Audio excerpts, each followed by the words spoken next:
moment on, I'm just going to plug in and use wired headphones because I don't need to hear myself particularly well. But other people need to hear me and not have this like crisis of, audio. So that's why I don't wear, I've got a decent set of headphones, but I don't wear them for this show because I have no confidence, basically. That's the situation. Yeah, I'm a girl, like, accessories. So. Yeah, well, you know what? I might have to bite the bullet because I think I lack credibility using these things. It's damaging, probably my brand. Anyway, we're live, everybody, and we're just talking about being an amateur doing this show, and I've embraced the amateur sort of enthusiast kind of a role, but it might be time to grow up. It might be time I need a better background or something. Maybe I should get a proper setup. Because Alla, you're shaming me with your your gamer seat there, your great headset. You're completely set up. And here I am sitting. You don't even know what I'm sitting on right now. It's like do we want to know? It's just a chair, but it's like by no means cool, Anyway, we're live, everybody. So welcome to Brainfood Live on Air. It's episode 95, and I'm super excited today because it is the final episode of our amazing mini series from a developer's point of view. And again, for the people who aren't familiar with the idea, we came up with this brainwave of just bringing on some of the people that we really love to recruit but struggle to do so. Get the developers on stage, let them have a conversation with us about what recruiter behavior is, what recruiters do, and then see what they think of that. And maybe we can learn something about, the impact of recruiter behavior and potentially, do things better. So we've talked about messaging, we've talked about tech assessments, we've talked about interviews the last time we did this. And today we're going to be talking about onboarding. So it's going to be super exciting. Quick word to our sponsors, though, before we kick off. Our sponsors this week are VanHack. VanHack are a hiring platform that helps you relocate software engineers. So if you're hiring people and you want to move them about, or you think that there's a great source site that you know of great developers, and you want to tap into that market and have an organization handle things like the relocate and the logistics and all that type of stuff of getting people over to your office or over to your location, VanHack are a business to check out. 180,000 registered developers on there. So super exciting platform to take part in. Anyway, I've just shared the link in the stream there. Okay, quick one before we kick off. Soundcheck and AV as usual. So we are multicasting on Crowdcast, LinkedIn Live, and Facebook Live and Periscope. So people on Crowdcast, if you can hear me okay, can you quickly just say, hey, yes, Hung, I can hear you. Just put on the chat stream there. That'd be very useful to know whether everything's working. LinkedIn actually came live for us last week again, so thank you, LinkedIn. But I'm still lacking confidence there. So if you can hear me on LinkedIn, can you please say hello? Give me a like, a dislike, a curious. It doesn't matter. I just need to know whether you're there and you can hear me okay. And finally, on Facebook, we should be live there. I can see myself, so I hope I am. But yeah, if anybody watching on Facebook, let me know. Give me a thumbs up, thumbs down, and we'll be good. Okay, we seem to be getting some responses there. That's all fantastic. Okay, fantastic stuff. I'm super excited as well because Alla Pavlova is joining me as co-host today. And you know what, Alla, you're not only an upgrade one time, you're like two upgrades because Ilya Brodsky was meant to be doing this, and he's an upgrade on Adam Gordon. But Ilya, you know what? He needs his beauty sleep. I totally get it. His baby, unfortunately, had a rough night last night. So I've told him, hey, listen, you need to get some rest. So he's out of it. And Alla, you're stepping in and upgrading both of those guys. So welcome to the show. Great to see you, Alla. Yeah, thank you so much. Thank you. Alla, you might as well introduce yourself, actually. I think people kind of know who you are, but it'd be useful, I think, for the people who don't. Who are you and what do you do? Yeah, of course. Hey, everyone. So, yeah, my name is Alla. I'm an interim tech recruiter at Miro right now, but I also help Gamehouse. It's a gaming company. So that's why I have a gaming chair, because this is my other side of life. So, yeah, I'm based in Amsterdam and been recruiting for around 13 years. And I'm also a sourcer, so I love doing that. And I had the chance to talk to Ilya, and I know a little bit the VanHack as a community. So I would like to to probably put some words about them. So these guys in 3 years hired 600 of engineers, and I also added the link to the YouTube. So they provide so much content for their community. That is amazing. So you can learn how to present yourself, the cultural differences, how to apply in Europe, how to apply in Canada. So I think it's super helpful because there are some different rules in there.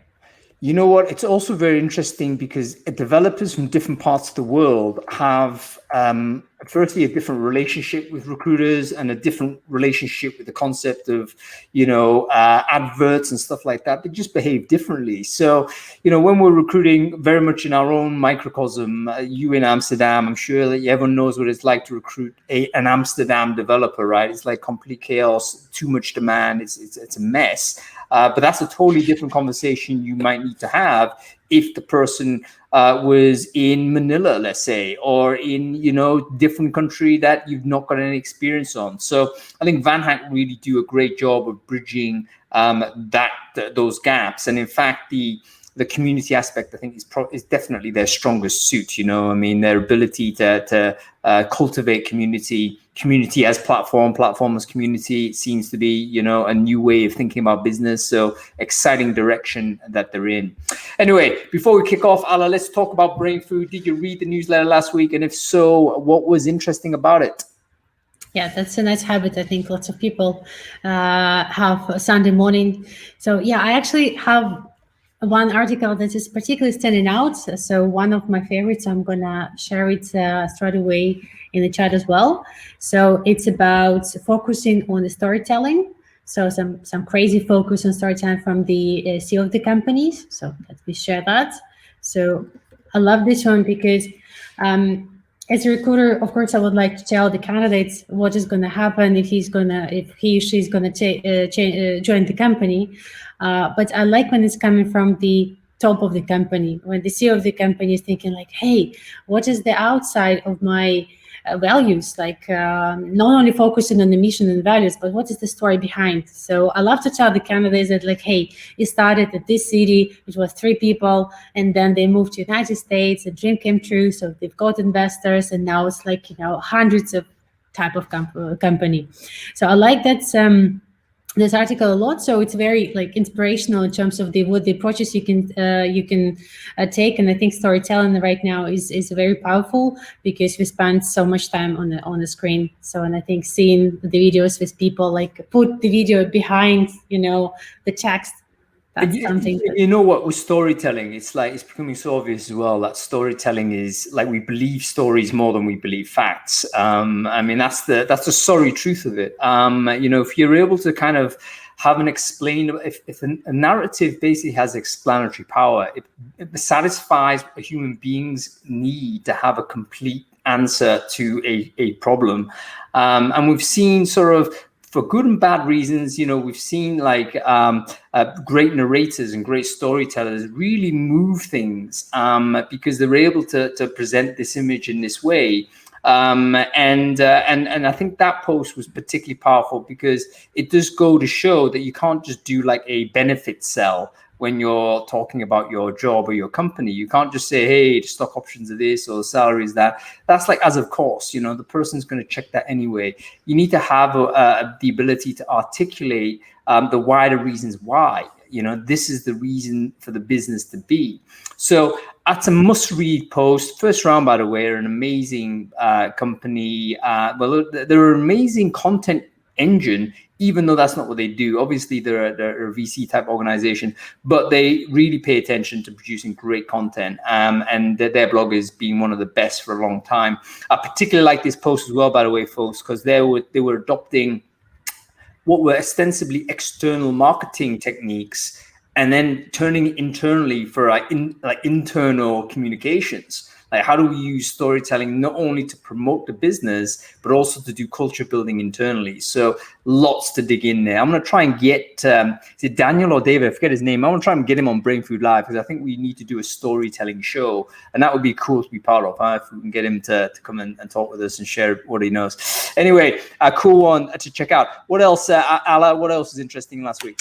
Yes, I'm going to send it in the chat as well. So, of course, as a half of my time goes to sourcing. I'm very curious about everything that is happening in this field, and I'm super agreeing with this article that's sourcing just become like a new DNA for a recruiter. That's just a part of it. So it should probably be very separate, like sourcing is done by only that type of professionals, and recruitment should not include. So I think it's very together, and so I like that. So to see this confirmation of my thoughts in this article. I disagreed with Balazs's conclusion on this, though, because, by the way, it's a really interesting bit of write-up of a great bit of research done by Andre Bradshaw, whose video, by the way, I'm going to promote in Brainfood in a couple of weeks. He's done a YouTube video on this. Essentially, what he did was scrape LinkedIn for the term sourcer, and do like a time kind of plot as to how often that term appeared on these profiles. And by that, the idea was you could track the evolution of the job over time.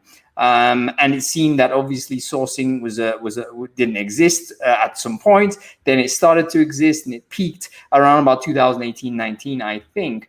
And sort of Balazs's view as to why it kind of maybe be declining in terms of the prominence of the term is because it's become like accepted as a mainstream activity of a recruiter, and like why, of course this person would be a sourcer, right? So that was his conclusion. Another conclusion, which is one I've got more sympathy with, is probably the idea of sourcing being a separate role to recruiters, which was something that I think was happening as a movement for the last 10 years or so.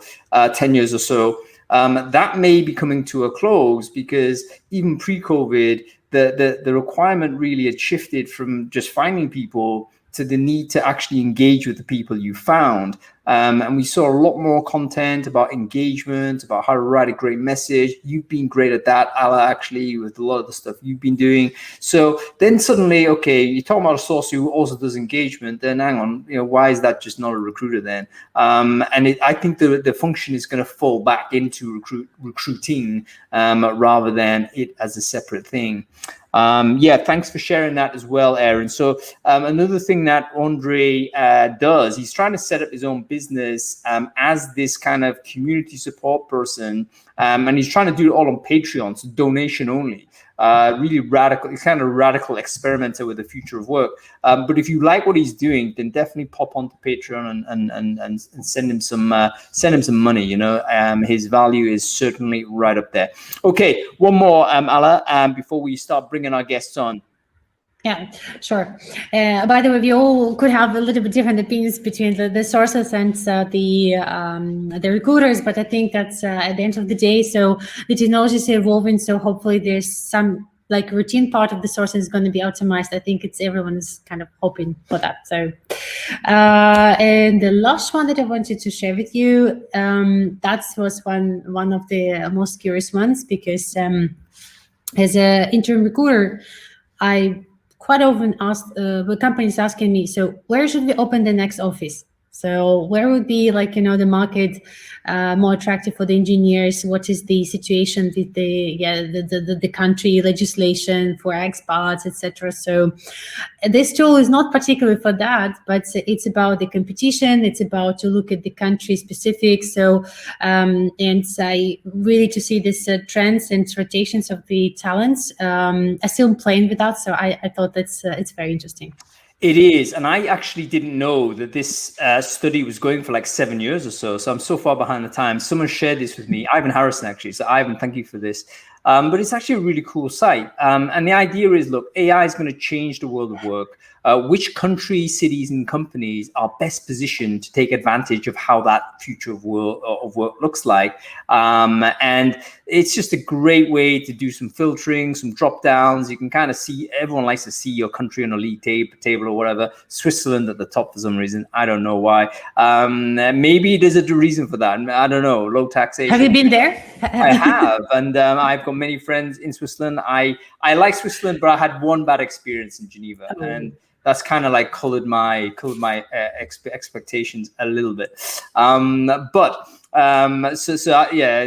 Irrational kind of thinking there. But it's interesting to know, like, why would a country be ranked in this way? And again, useful if you're now in the international recruiter, which of course we all are now. If we're shifting things to remote work, for instance, if that's the new world we have to deal with, then research of this type, talent intelligence research of this type, is super, super relevant. So it's one to bookmark, folks. It's not like you sit there, you read it and dump it.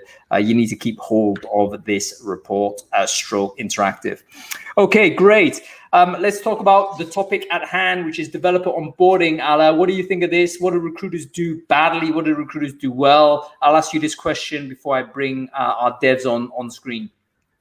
Yeah, I was actually, before the show, I was also Googling what are the stories from the mostly engineers about the bad onboarding experience.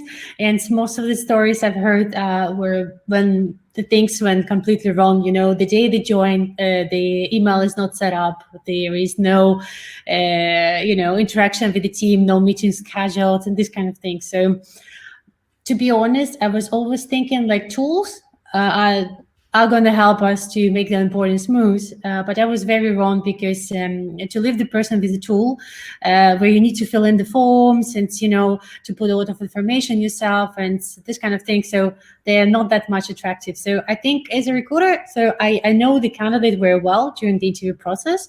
And it's very crucial for me to leave this information somewhere stored for the next person who is going to onboard, because most of the time it's picking up by IT and HR. But I like to know what is happening after, because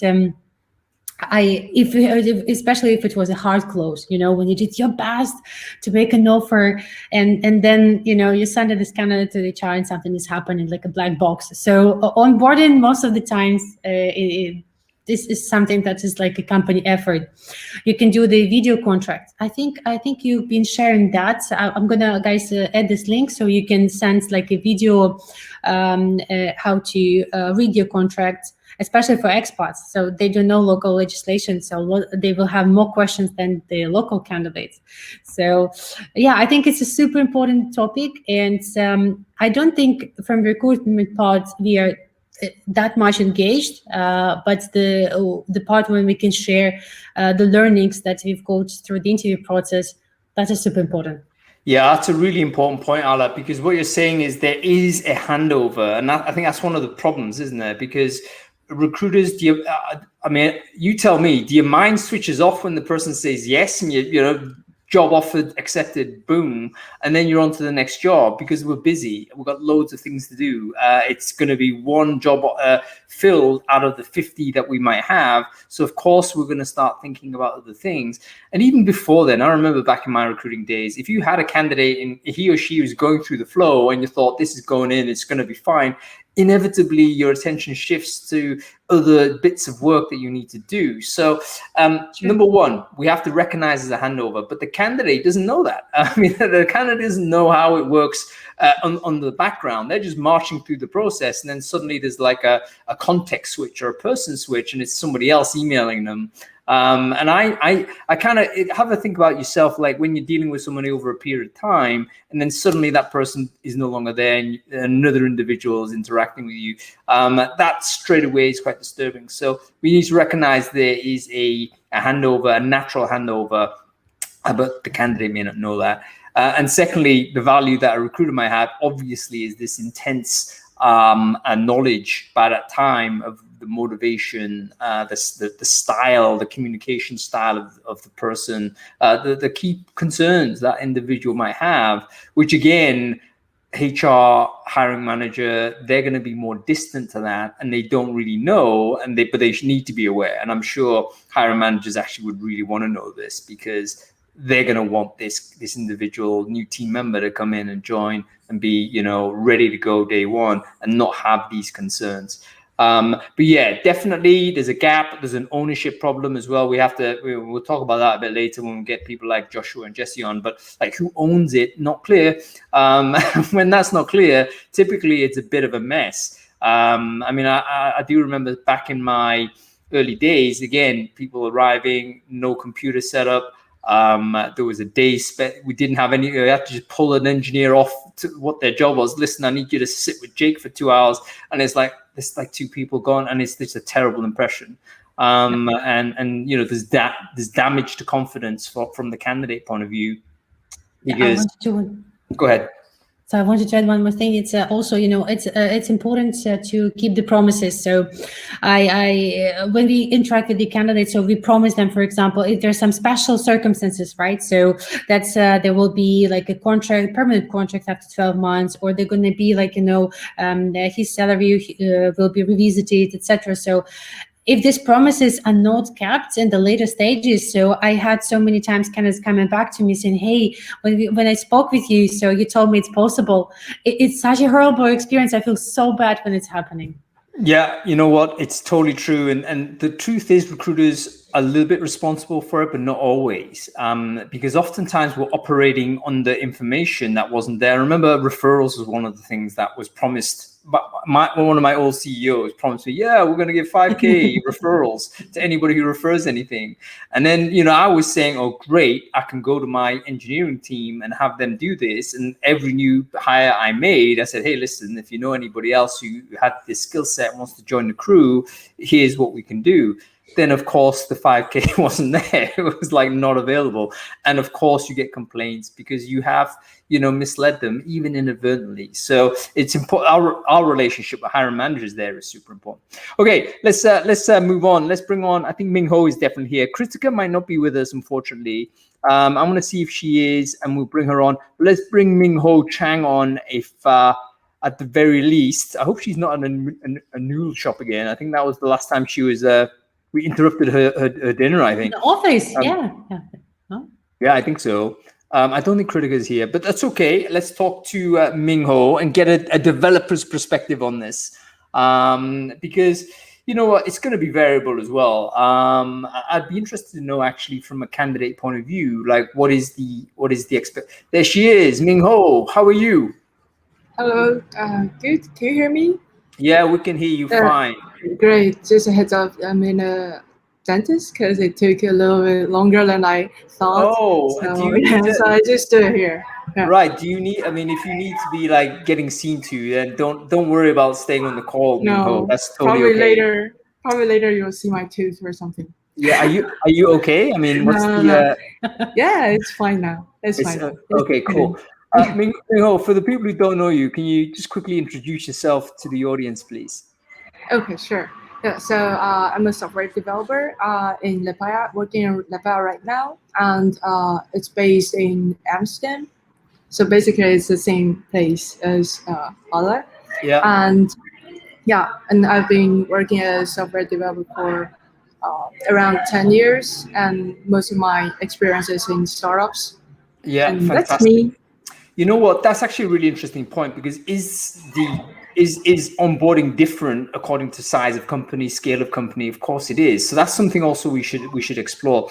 But let's look at a broader lens on this. Firstly, Ming Ho, can you tell us from your experience as a candidate? You've been like a developer, candidate, a person, professional for 10 years or so, I believe. So you've been through a couple of times where you've been onboarded with a new company.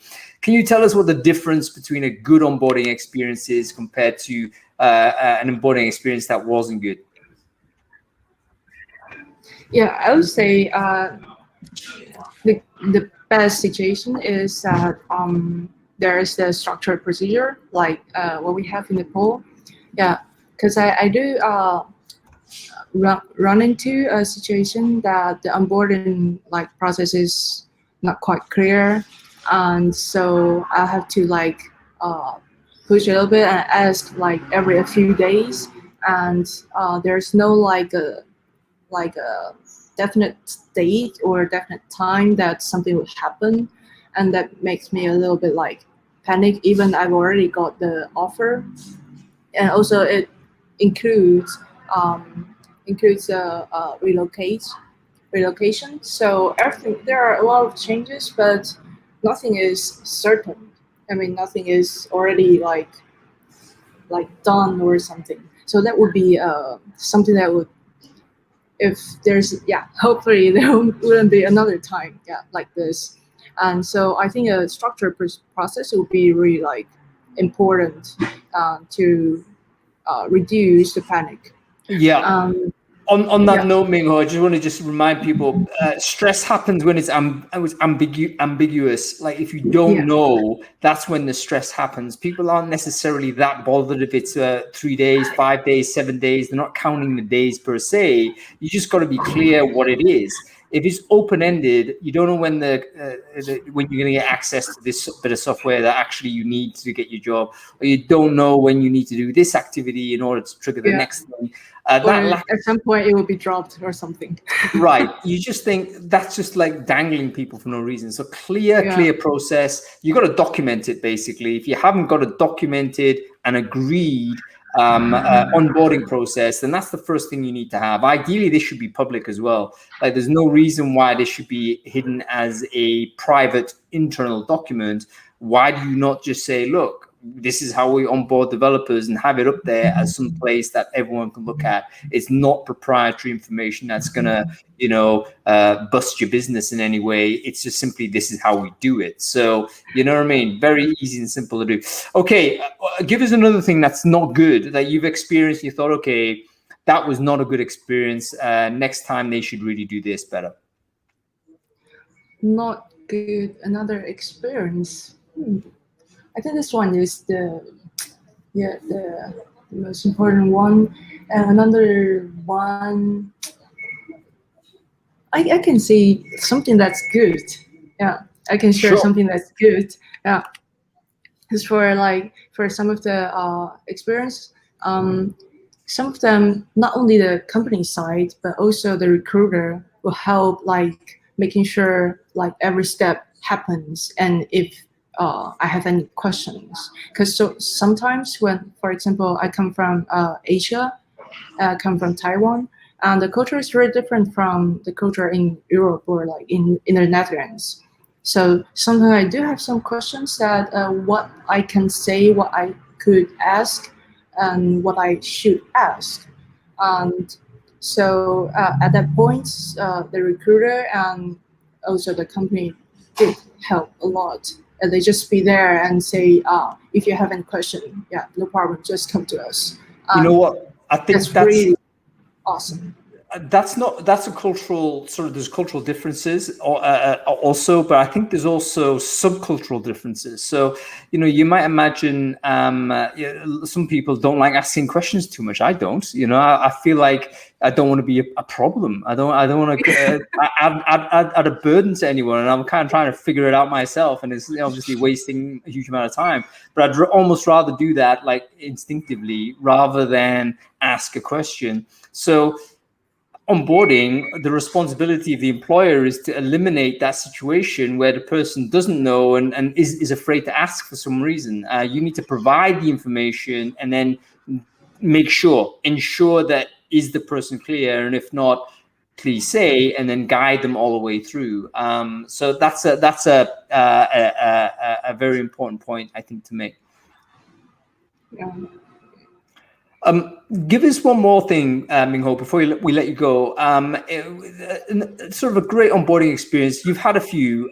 So was there anything in particular, again, that you can say this is a really good example of how it made you feel when you were onboarded as a candidate? Sorry, I think I lost a little bit. Oh yeah. So I was saying, hey, do you have another example of what a company could do to create a great onboarding experience for software people? Okay. Another thing is another experience is that on the company side and also the recruiter side, they they do it in a really cool way. They put the procedure in the Trello board, so it's open to me. I mean, I can access it. And so I know what's going on and what's happening, and is there any, because sometimes it's not the people involved. It's not only the employer, he or herself, also included probably the HR, or like probably include the founders They have to sign something, or they have to figure out something, or figure out how to deal with the visa or something. And if they're having any question, any comments, they just leave it in the card in Trello board. Right. And so I know what's happening right now and which step we're on. And is there any feedback they need from me, or any information they need from me? Yeah, that's also another I have to say probably I'm a little bit lucky. So yeah, I did have a lot of great experience on onboarding. Well, you know what? You just introduced another interesting point, like transparency, right? I mean, and having a tool that's openly available where you haven't got a gate between, HR can see this and, the candidate can't or whatever, or the employee at that point can't. Like, make it available, make it public, default to public, I guess is the mentality, especially when it isn't proprietary information. Again, it's not private per se. You're not sharing salary stuff. You just procedural stuff. It won't harm the company. So make it available, Trello board or any kind of public type of place, and you can just say to the candidate, "Look, we're going to update everything here, and if you're missing anything, say so you can see it there and commentate on it, contribute to it. So that if there's any questions, that's super visible, and anybody else can step in and support. So you share the load of it rather than having, let's say, the example that Al and I were talking about. Old school, there'll be just a handover. So there'll be a recruiter, one person that you dealt with, that then hands the person over to, let's say, a HR person, who, by the way, also is handling like 500,000 other things. So you just become another bullet point on his or her never-ending checklist. And then there's an obvious situation where things might get dropped there, because it's locked in this bilateral relationship. Internally, there's no public documentation. The employee or the candidate or the person who's in between candidate and employee can't participate in the experience. They can't contribute to it or reflect back to it or whatever. And then it just loads on a huge amount of work. So yeah, lots to learn, I think, on the startup side. Okay, listen, Mingho, I'm going to let you go because, I keep interrupting you. Every time I bring you on, you're doing something more interesting than coming on to Brainfood Live. And I'm thinking, this girl needs to get on for a day, But listen, good luck with the dentist. It's not my favorite place. I'm sure I'm sure whatever happens is going to be okay. Great having you on the show. And yeah, we'll keep talking. Thank you for having me. No worries. Yeah. See you later, Mingho. I actually wanted to ask a question to Miho, but now if she's going, so I'm going to ask you, Han. Maybe extra second. Go ahead, yeah. Okay. Miho, how would you feel if the, let's say, the onboarding will be like a game? So you pass one step, so you give a badge or achievement, so you receive like a virtual cookie. So I saw that in a couple of companies, this moment, when my watch was sending me great job, you did so many steps. So this type of the going through the process and receiving the achievements. So how would you feel about it? That would be awesome. In fact, that would be really awesome for me. I mean, at least for me, and I'm not a game person, but I still feel like. Oh. Yeah. And also some can you still hear me? Yep, go ahead. Yeah. Yeah, I mean, it's kind of encouragement. Yeah, and also feel okay, the company is with me, or the recruiter is with me. And we're trying to get to some points together. We're trying to make it together. Yeah. The feeling is really good. Yeah. That's it. It's like a collaborative thing. It's let's get there together. I totally love it. And actually, Tom, he's mentioned a very good thing. I'd be very interested to know, does anybody, use any gamification in the onboarding process? Because I do believe a lot of administrative things can be made a lot better if they were gamified, right? If there was just some sort of reward as you go through, a sense of progress, just a sense of something. And there's actually a lot of tooling that helps you do that. Onboarder, I think, is a product that Apical out there on board. They're raising millions. So I think people care about it, and there's investment in these tools. So I'd love to hear whether anybody's actually using these tools. If so, give me a comment. Let me know what you think of them. And what is the reception from the candidates that go through it? Like, have your NPS scores improved? Because again, that's something I'd love to hear. Okay, Mingho, we're definitely gonna let you go. Get your teeth fixed up. We'll speak to you soon. Okay. Yeah. See you later. Bye. You know what? It's just reminding me, I need to go visit dentist. I haven't seen the dentist for like 18 months. Because I'm terrified of COVID-19, and I don't need somebody breathing on me as, we're in the middle of this pandemic. But, I'm eating a lot of sugar these days, and I'm thinking, oh my goodness, at some point I'll have to do something, It's gonna be fine. It's gonna be fine. Yeah.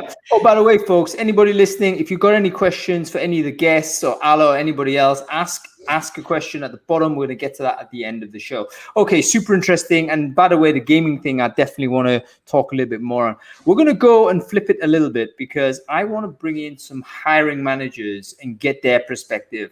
And the reason why this is important is because I think a technical manager obviously has been a candidate, maybe even recently a candidate themselves, so they could commentate on their own onboarding experience.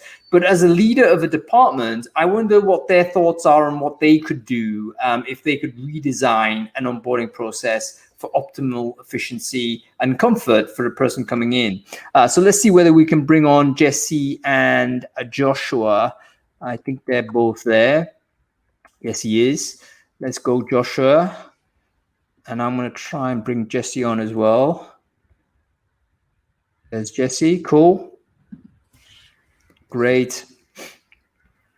I'm going to sneeze at some point. I hope that's okay. I have to mute myself. Make everyone deaf. But no, you talk about gamification. I'm thinking things like taxation. So no one loves filling in tax, right? It's like the worst thing ever. And I'm thinking, if they just made some sort of like decent progress bar or something, I would feel a lot more comfortable with that. Okay, we actually have 4 people on screen. Amazing. So let's do some intros. Jesse, let's intro you first. Who are you and what do you do? Hi, so I'm Jessie Edison. I'm engineering manager at Ecosia, and I joined that company. So Ecosia is the maybe you know it. It's the web browser which plants tree. We use the money we get from your research, and we help reforestation around the world. I joined Ecosia last March at the beginning of the lockdown, and so that's also an interesting topic for onboarding, doing the switch. And before that, I've been software QA engineer for more than 10 years. So I was also on the other side of the developer side of being onboarded. So yeah, that's great. Me. Welcome to the show, Jesse. Great to see you. And Joshua, great. Welcome back to the show. For the folks who don't know you, Joshua, quickly, can you introduce yourself, who you are, and what it is you do? Sure. So Joshua Hoffman, and originally got my start as a system and software engineer, and kind of worked my way up. Spent about 10 years at Red Hat, ended up getting into engineering leadership. And now I've been working at several startups, formerly of Tumblr in the early days, as well as SoundCloud, and then came to Amsterdam and working for a few Dutch startups. I'm currently the CTO at Blendle, and we're basically like a Spotify for journalism. Although it's already public, so this isn't a unique announcement to share, but we've been acquired recently, and so the new management team comes in from the acquisition team, so I'll be looking for something new soon. Amazing. Well done on taking the business to that point and supporting that journey, Joshua. Okay, so let's get our kind of developer hats on first. So I want both of you to think of your last time you were a candidate and you got onboarded. Was there anything that was conspicuously good or bad about that experience? And we're not here to throw an employer under the bus here, by the way. We're not here to say, terrible things. But was there anything that caused you to stop as a candidate and think, okay, this is ambiguous. I'm not sure what to do. That sort of sense. Let's go to you, Jesse, first, seeing as it's actually been quite recent, right? Just a year ago, I guess, anniversary coming up. Onboarding, what were your thoughts? I mean, what could have been improved? What were the things that you found there? I was nicely surprised, in fact, by the onboarding I had at Ecosia. We had a session with every new member that joined at the same time as me, and we got a presentation of the company, of how the company was organized, the different departments. So honestly, I really don't have a lot to say negative about this onboarding. That was one of the best I've experienced, in fact, so far. I never felt alone at any point of time. I had what we call a buddy. So someone I could go to if I had any question, which happened to be my N+1. But for our engineers, we have someone who is working with them. But in my case, my role was totally new at Ecosia. So this was also something which is kind of special because I was onboarding on a new role that I was supposed to shape with my colleague and my N+1. So this is obviously a bit more different because we were trying to, while onboarding, trying to uncover what we needed to do, in fact. But I always had someone I could go to from the people team, with my manager and even my colleague who started the same day as me. That was really, again, one of the best onboarding I had. So some interesting points to raise there, though, because some of the characteristics of this good onboarding experience might be universal in the sense you mentioned you never felt alone.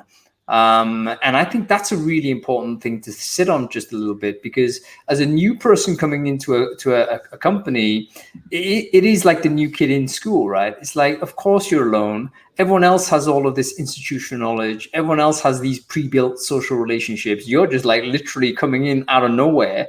And that's a scary moment. And that sense of being alone, we need to ameliorate that. And it seems that one of the techniques that Ecosia used was, let's kind of get all of people onboarded similarly at the same time. So you have a collegiate experience. You're not just going in by yourself. So instead of the new kid at school, it's no, you got a new class of people coming in together.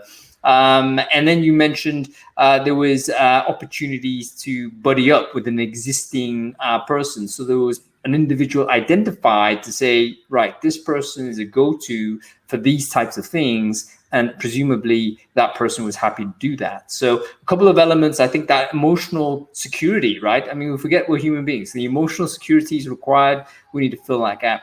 Okay, great. Let's go to you, Joshua. I'm going to change the question a little bit because I appreciate sometimes we can learn as much from a good experience as we can from a bad. And it's just about flipping the switch a little bit. Has there been any kind of conspicuous things in your experience as a candidate where you thought this was good or this was bad? Yeah, I think it's a great question. And, I've interviewed and onboarded at several companies of all different sizes. And oddly enough, I think my worst and best onboarding experiences or close to it were actually at the same company. So Red Hat, I worked for twice. And in the first time I worked there, I had been working as a freelancer for them for a little while, and they put a lot of effort, do a great onboarding program, but the person who recruited me in made a little mistake and just assumed because I had been doing the job as a freelancer that I didn't need any onboarding at all.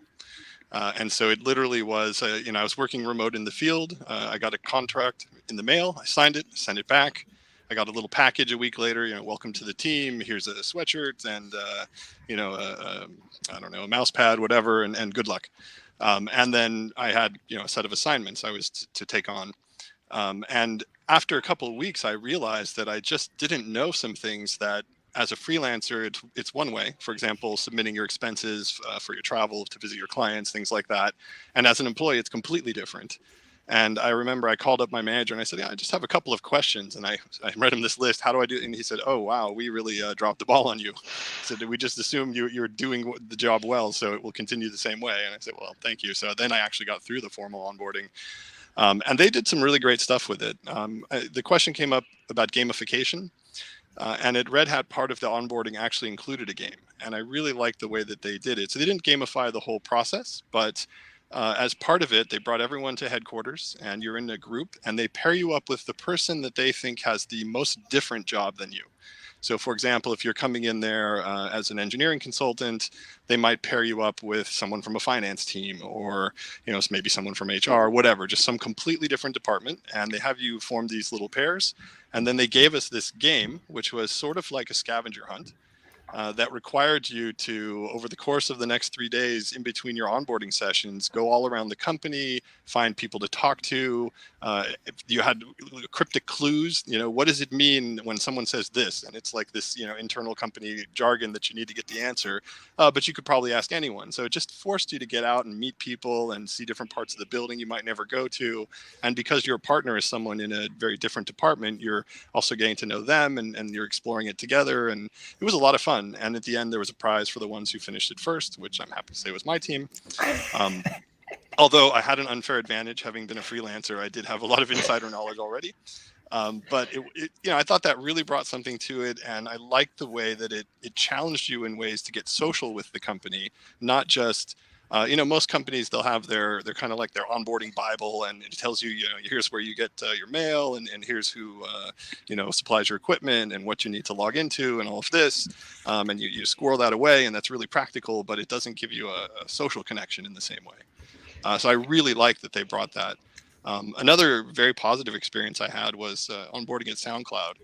And this, I think, when you're doing an international transfer as well, so you're bringing someone from another country who not only, as some of the things were mentioned, you have to learn a new language, or at least to some degree, and this was coming to Germany, so that meant visiting the office to register as a taxpayer and to get into all these different things. And they made it so smooth because the person who did the recruiting, there was a handoff, but there was a lot of overlap with the next person who was like the sort of relocation and onboarding specialist. So you had both of these people for a little while. And by the time you then handed over to focus with the onboarding specialist, I had a good connection with him. It was nice. And he did everything. He really made it feel personal. So he took me to those, like tax office and registration visits. He took me and helped me find an apartment. Of course, he spoke fluent German, so that made it a lot easier to get around as when you're first there. You're not sure what's happening. And that was huge, that really personal touch that, made me feel immediately supported and connected to the company. And then they already give you a social calendar saying, okay, well, you're new to town, you're new to this country. Here's all the events that we've organized with all the other new people. So you immediately have stuff to do. And again, you're connecting with your colleagues. And I thought that was really great. You know what? There's some amazing stories there, Joshua. What wonderful sort of ideas. And I'm going to forget some of these, so please help me out, everyone else who's listening. But there's a few things I want to touch on. Firstly, when you're making a big move, international transfers, stuff like that, you need concierge treatment. Like you cannot just treat that person as if they've just switched jobs in local scenarios. You've got to just be all over it. Visiting a tax office, I can't imagine anything more terrifying. Going to a new country where the language you don't know, you have no idea of the tax code, you've got to speak to somebody there. Horrible. That you need someone literally. I want someone to hold my hand all the way through, never let go of my hand, right? As we go to do that. So concierge treatment. Second thing, both you mentioned actually, Jesse and Joshua. You mentioned that sometimes it's great to have like multiple people onboarding at the same time. So there's an insight there that I think it's important for us to recognize, because when you're recruiting one person at a time, which sometimes you do, obviously you don't have the opportunity to onboard with another person. And we might need a different onboarding approach with that individual compared to if you're onboarding a cohort. So I wonder whether the recruiters who are watching this actually have thought about this, whether you have a varied onboarding process. I think probably not. The chances are you've universalized it and you thought, right, everyone goes through the same pipe. But in fact, no. An individual person going through that pipe actually might have a very different experience for someone who's part of a group who's joining at the time, because they wouldn't have the opportunity of doing a scavenger hunt in a pair. There's a reason why you were in a team there, Joshua, right? I would imagine it would have been really a different experience if you were on your own. Again, another thing I would find terrifying to try and do. So an important revelation there. Okay, cool. There's one more thing that you talked about that I totally forgot, but hopefully it will come to me. Torrin Ellis, actually, hi Torrin, he's mentioned a really interesting point. Some of these ideas are great, folks, but they're also in person, right? They're also, hey, on-premise. And in fact, maybe the reason why the on-premise argument is still there is you can have this onboarding experience. We're all distributed, we're all remote. Scavenger hunt, is that doable? Can we team up and pair up in the same way? Are we going to socialize in the same way? What are your thoughts? I mean, I'll open that up to everyone here. So Yeah, I think it's. Oh, please go ahead. Yeah, thanks. So how we handled it at Ecosia is obviously doing this. So the buddy system, we also have one from the company who is not from our department, not from engineering, to make sure that the new person joining is also pairing with someone outside of our department so they can connect. And we have several events, so they can connect with people during the presentation of the different department, obviously. And we have also every quarter, at least in engineering, what we call the dev site, which is kind of a hackathon where people can be spread, not just in their team, but working with people from other teams. And we have a lot of activities together that we do online, so we can play games. We have some so we had one time we're playing different we're separating everyone group of 4, and they had to come up with an idea of a picture to take together from afar. So we are trying to still having this type of activities, but we have to obviously translate them in an virtual context. So yeah, again, the idea is to make sure that they can still connect and still bond with their colleagues, even if they can't do that together. And I just wanted to go for the scavenger hunt. It's something I did in the past in a previous company. As someone who is pretty introvert, that was a nightmare for me. I hated being forced to go to every single person to ask, because in our case, we needed to get from the people like a signature, and I had to go to every one of them. And even with pair, it was really difficult. And I think that you need also to cater for different type of personalities. That's actually something we need to talk about as well, because how do you vary it according to different people's situations? So we're talking is an inclusion, right? An attempt to be very inclusive in your onboarding. Again, a universalized approach may be efficient, and it may, on the one hand, be attractive, but you have to think, look, it's not going to be great for everybody. Is there another way in which you could provide a similar kind of emotional support, emotional impact? Okay, the thing I forgot to mention, but I'll bring it back up now, is this idea of buddying up with someone outside of the department. I love this idea. Is it common? I mean, folks, you're watching this right now. I mean, is this what you do if you have a buddy system? Is it sort of outside of your department? Do you partner marketing up with HR, for instance, or whatever, in order to get that vibe? Or is this kind of just very specific maybe to these startup companies that have this type of situation? I'd love to hear your comments on that. Go ahead, Ala. Yeah, I just added the link to the app that is quite popular on the Slack directory. It's called the Donut. So you just pair with anyone. I use it in the community, especially for the new members. This is kind of alternative for the virtual step, to make a virtual step to each other when you don't know anyone. So I just shared it, guys. If you haven't seen it, I think it's free. So can you explain this, Ala? So essentially, I will join this, and basically, let's say I'm joining a company, everyone else would be on there, and it would randomly match me with somebody, and that we would have to buddy up and would have to do something.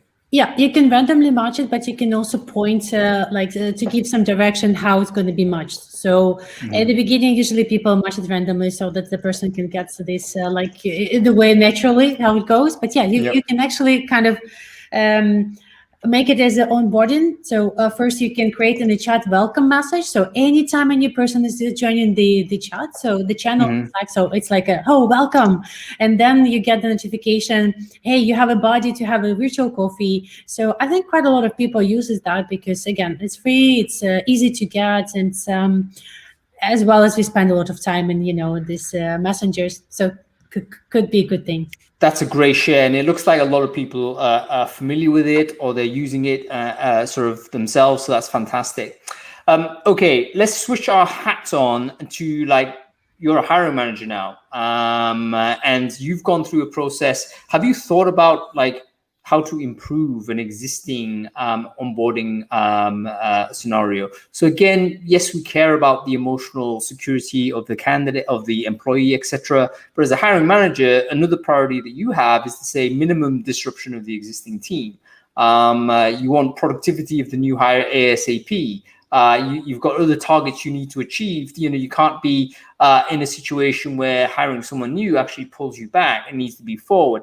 So what are your thoughts on that? I mean, have you designed something like this? Has it been more like HR or recruiting has possessed it and you weren't able to get in there? Thoughts on this, you two? Yeah, I think it's, as a hiring manager, I've many times modified, I ideally improved, enhanced the onboarding experience, because I think you hit the nail on the head. There is, of course, the social and emotional aspect, but then you also want your engineers to be productive as quickly as possible within a reasonable amount of time. And I've seen companies that have really formal training where, you go to Facebook, I think you spend a month in a boot camp before you even figure out what team you're on. It's nice if you can do that, but most startups and scale-ups don't have the time or the budget to be able to put you, not working for a month or something like this. And I've seen the other approach, which I think is the opposite end of the spectrum, where you will have the person ideally be set up and make a code commit on their first day. Right. So like these are really opposite ends of the spectrum. And depending on how things work in your organization, I think either one can make sense. Where I look and have stepped in is that, number one, if you're a hiring manager and you haven't been through the individual engineer onboarding, you need to go through it yourself just to see what it is you're subjecting people to, because you can't be thoughtful about it. And then you need to check in on people as well. So after they've gone through your onboarding, that's supposed to really give them everything they need, you got to have a one-on-one and ask them, how did it go? Do you have more questions? Do you feel empowered? Are you able to get your work done today? What does that look like? I think that having a buddy outside the team is really good. Where I see the biggest gap and where I've worked to improve things is what I call the area of tribal knowledge.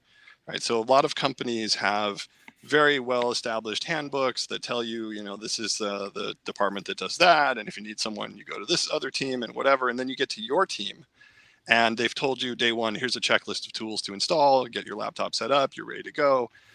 And then you just run into these weird little brick walls and you turn to the teammate next to you or you jump in a chat room. Hey, how do I get access to this system? I'm trying to do a merge and I'm getting this weird error. And oh yeah, it's not in the onboarding, but you need to go over here and request the password from this guy. And he's the only one who can set it up and whatever. And all these little things that make an employee really feel like they're guessing every day until they get their head around it. And the things that I used to do in the past is I would take the new person that came in after I had joined the org and say, okay, I have a special task for you as an extra. I want you to keep a list of all the things we missed during the onboarding that you had to get either from a teammate or whatever that just wasn't documented. And again, I call this the tribal knowledge. And that turned out to be a terrible strategy because I thought it's a great strategy. It seemed like it should be, right? But it never came through with very good results because by the time the person was getting productive and ready to go, they really hadn't kept great notes. It was blurry in their mind what they had picked up, tribally versus what was in documentation. And so I honestly think that the way you close that gap is you go through it yourself. Right. If you're an engineering manager, there's absolutely no reason you shouldn't be set up to do the same work that the engineers are doing. In fact, I would argue you really need to have the same environment and go through the process. You can understand, where are the pain points in joining this team and where are the pain points in working on this team. But, that's another story. And then you got to add to the documentation. So I would say crushing tribal knowledge is probably the biggest thing. And that's going to be team by team. And so I tend to take a two-tiered approach. You have the sort of general onboarding that's good for everyone in the company. And then each team is responsible to produce their own onboarding program as well that is specific to that team. And that's where we're really going to look to capture that tribal knowledge and make sure it's documented somewhere. And if you have someone that's interested, you could even name an onboarding captain on the team that's responsible to take the handoff from the general onboarding. But I think the more you can kind of document, put down, and make it easier for people to find, it's just smoother to get started. And so having a weird challenge like be ready to make a commit on your first day, that sort of forces the issue. right? But it also might mean that you take 1 or 2 people off a team and they lose an entire day of work because they spend the whole day next to this person, getting them set up and teaching them stuff that isn't really well documented. So you really got to look at the details. You know what? I just want to step in there because I love this idea of it's almost like embracing that there's subliminal knowledge, cultural knowledge in the business that no one's ever written down, that everyone's learned as a result of across the desk or either through the chat. Someone's like passed that info down. There's maybe no central record of truth on it. But there should be. We need to expose it, and you need to somehow, like, as soon as that thing has that information exchange has occurred, it needs to be collected and it needs to go to a central repository so that it could be found and team gets more efficient over time. So I think just the recognition that we haven't collected or captured all the information itself is step one on that. Fantastic stuff. Okay, cool. What are your thoughts on improving stuff, Jesse? Things that you thought, okay, that was okay, but I'm going to make it +1. So I remember, in fact, when I applied for Ecosia, the last exercise I had was to facilitate a workshop with the development team on how to improve their onboarding process. So that was literally the first task I had to do even before being in the company. And one of the things that one of the things that I remember clearly was that, so as I was saying, we have buddy outside of the department, but we also have a buddy inside the team who can be the go-to person. And one of the things which was missing is training the buddy on how to be a buddy, how to onboard someone, how to train them, mentor them when they start. So that's one of the first things that we started to discuss also when I joined, how we can support the team members when we have new engineers on helping them setting up their environments, being available to talk to them, being also conscious about diversity and adapting their communication to the type of communication that the other person responds the most to. So that was one of the things that we talked about. And on improving things, I remember that in every company that I've been, I already started this document on what is missing. And I always had this welcome guide that I created with all this information that we were saying that people knows, but it's never been written down. So I always try to compute that in a document, so the next person would be joining would not have to face the same issue and the same questions. And that's kind of the same philosophy we have at Ecosia. We already have this type of documents. It's on GitHub for our developers, so they can go there, and they are asked every time they see something which is missing, not to wait for a meeting that we will have at the end of the onboarding, but already do their pull request and do the change themselves, because they are the best one who knows what is missing. So this is a way to empower them, so they can say, yeah, I did my first PR, even if it's just for documentation. It also helps them go through the process of doing a pull request. So it's also, we're learning also how we work at Ecosia when we do a pull request with the code review, etc. And at the same time, it also ensures that we keep our documentation updated, because the company still grow, we still change some stuff. So obviously, keeping updated this type of documents can be cumbersome.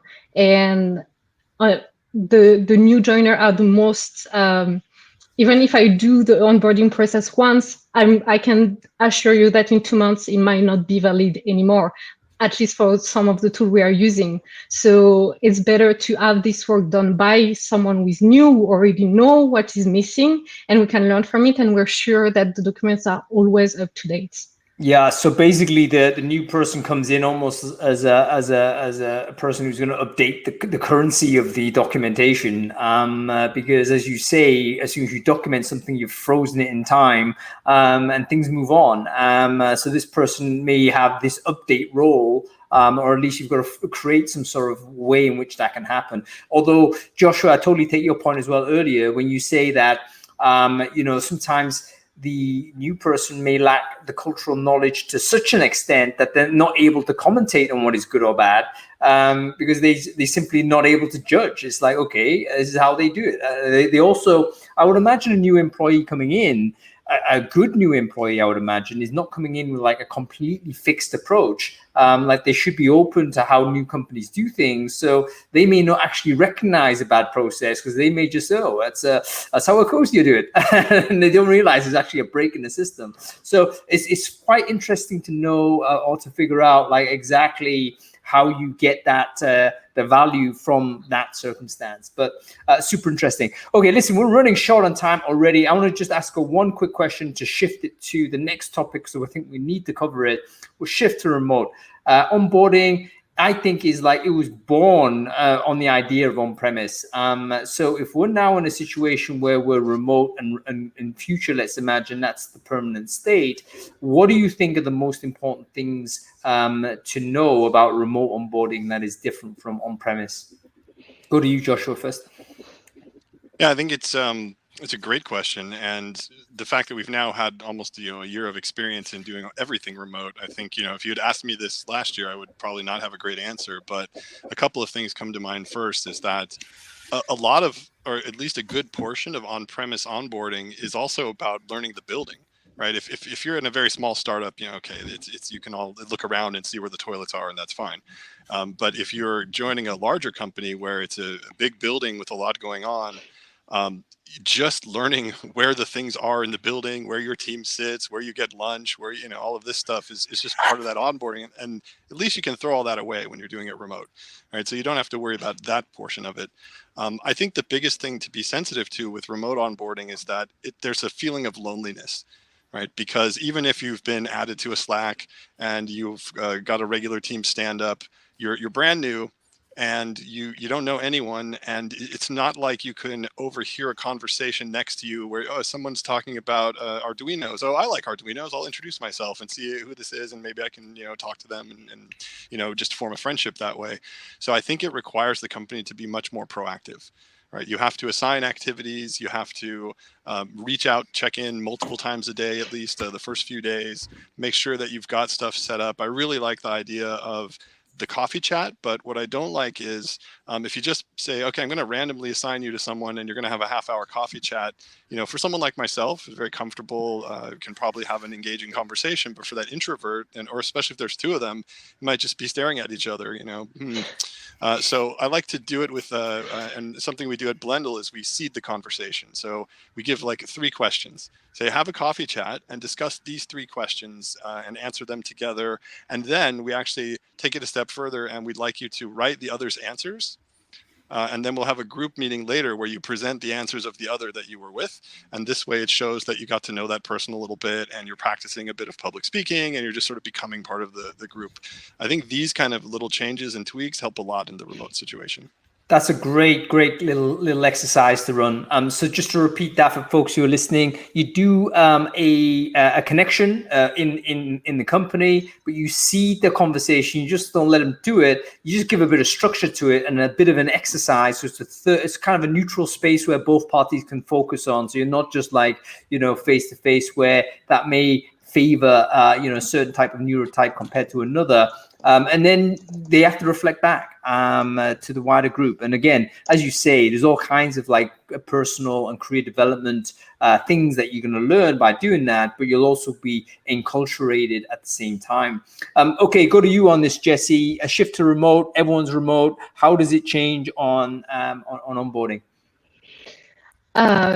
It kind of changed. Well, that's a good question. I was onboarded live, and I had to do remote onboarding. We had several trials, and I agree that this feeling of loneliness is really something that we try to tackle right away. So what we do is we send an email away like 1 week before the person joins, so they are already in touch with their buddies. So the company buddies and the team buddies, so they can already start to build a relationship together. If they have questions, If they're afraid of their first day, which is totally normal, they know who to go to even before joining the company. And we also give the planning of the first day, so they can start confident and knowing that they will meet people at what time, how, where, online.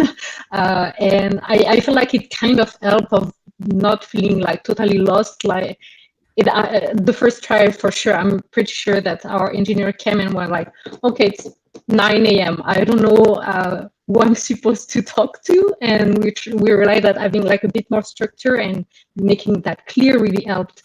And for example, me, so the person will have their general onboarding with other people, and then they will meet me.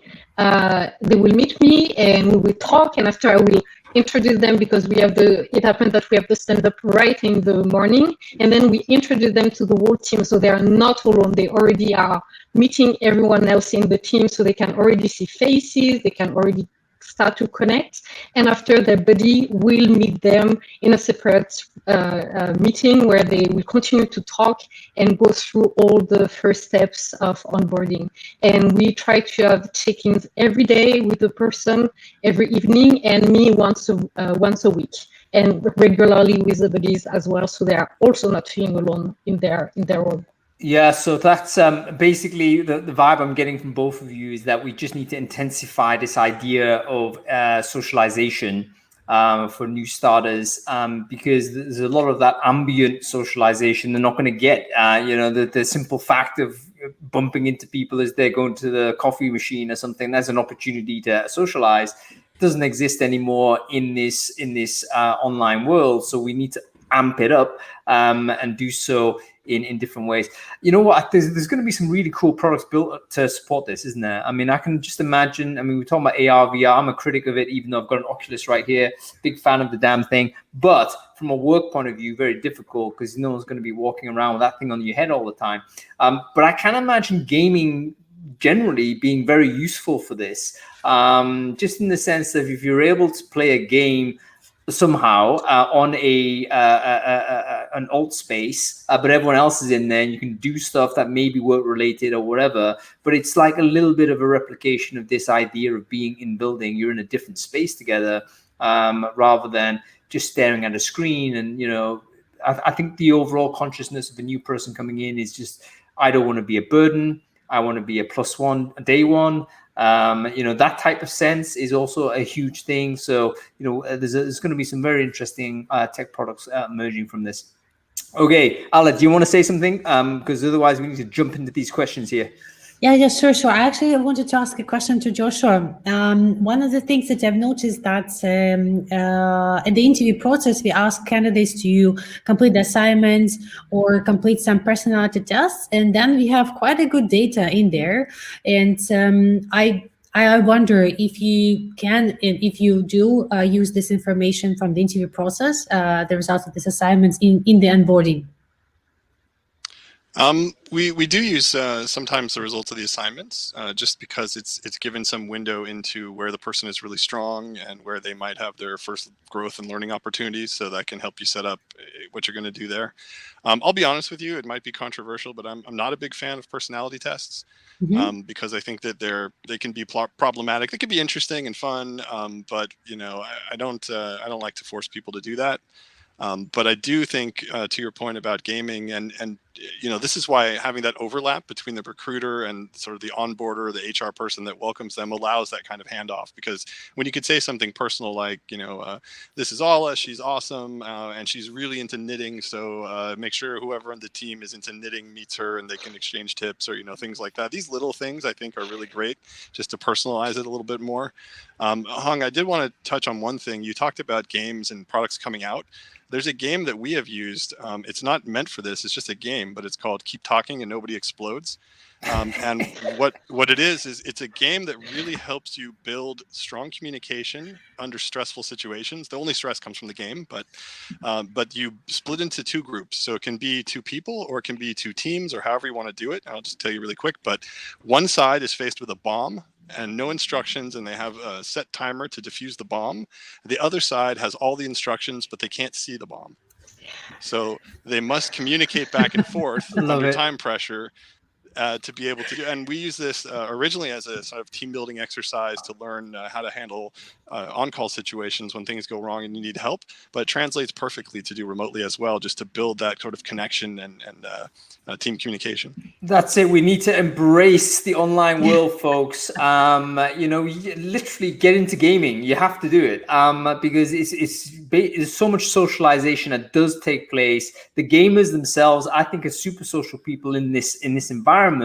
But we're addressing typically an audience of people that I think are missing this gap, and they're thinking, "Oh, I've lost my socialization opportunities." There's a ton of it on there in gaming, so get into it. Okay, cool. What else do we need to say? We need to answer the questions, folks. So let's get into that. I think Ala, you've already answered the first one from Shan, so I'm going to skip that one. Let's just do one from Tom. Tom Bolter asked the question: how can onboarding remotely be continuous instead of a one-time event? That's quite an interesting concept. Any thoughts on that, anybody? I think one of the things you can do is to make it continuous is the most recent onboarded person should be involved with the next newest person. So you sort of build the skills and roll into it. And because I also think, I think it's pretty well established when you have to teach someone else something, you really have to have it solid.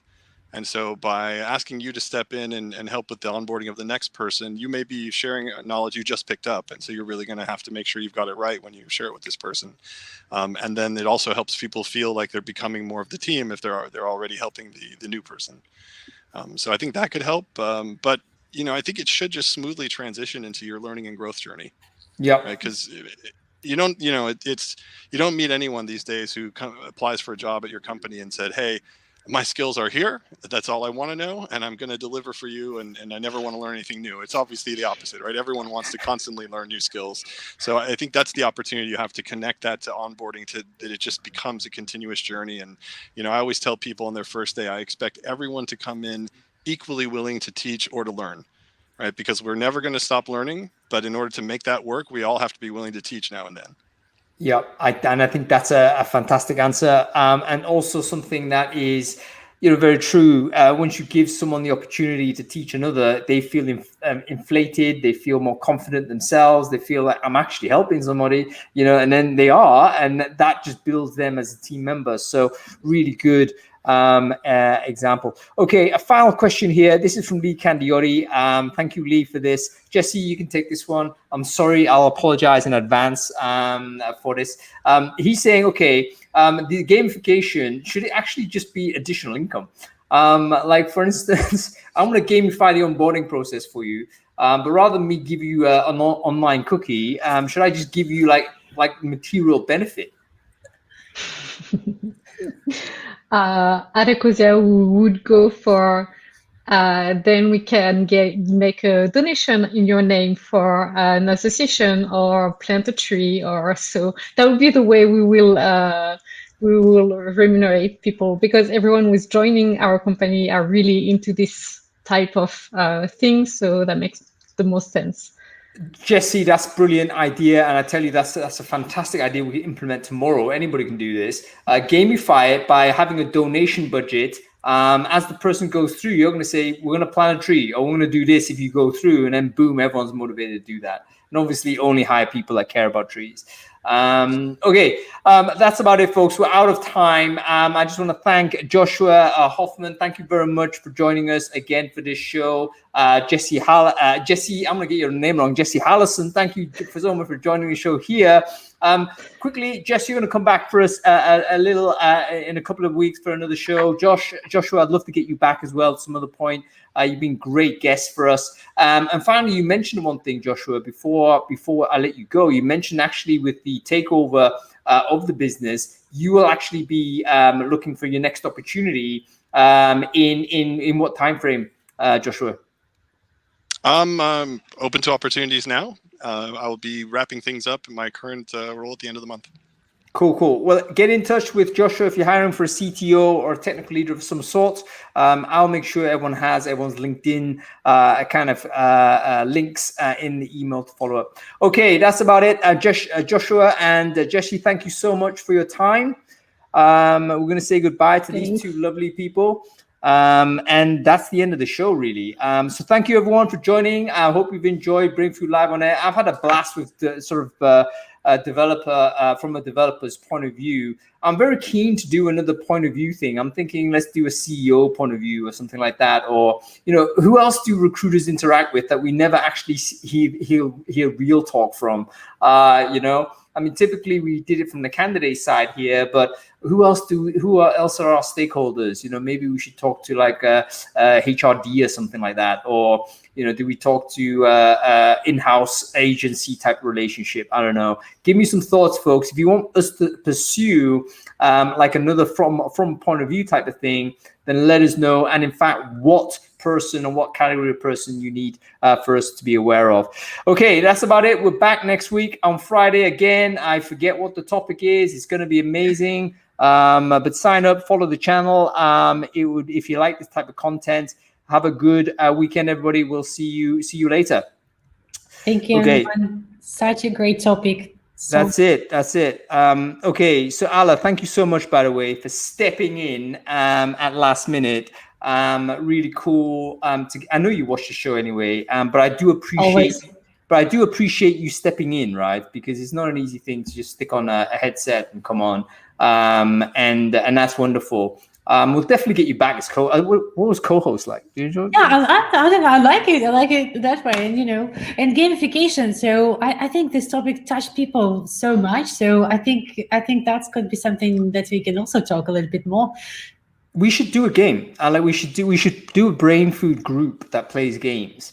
Yes, I play so many games right now. So you can teach me because I don't, and I want to learn. But I'm such a newbie. I'm one of these problems. I think I'm deeply ashamed. I always want to be like competent at everything I do, and obviously I'm going to be terrible at the start. So like I avoid that. So what game do I need to play that is like a social game that people can get involved with? Good for Brainfood. Any ideas? Yeah, I mean, that's not sure about the good for Brainfood, but this is about the competitive fighting game that is super popular right now. I will share the link. It's called Among Us. So I'm going to share the link again. So basically, it's like a mafia, but you have your colleagues and you have to pick off from the plane the person who is actually mafia. So I love it. I have heard so much about Among Us. We're going to do a Brainfood Among Us on Twitch or something like that, right? That's going to be entertaining. It's fun. Let's do it. All right, listen, that's about it. Ali, you have a very good weekend. Thanks, everybody. You take care of yourself, okay? Thank you. Bye, everyone. That's it, folks. End of the show. See you next week. Thanks for watching.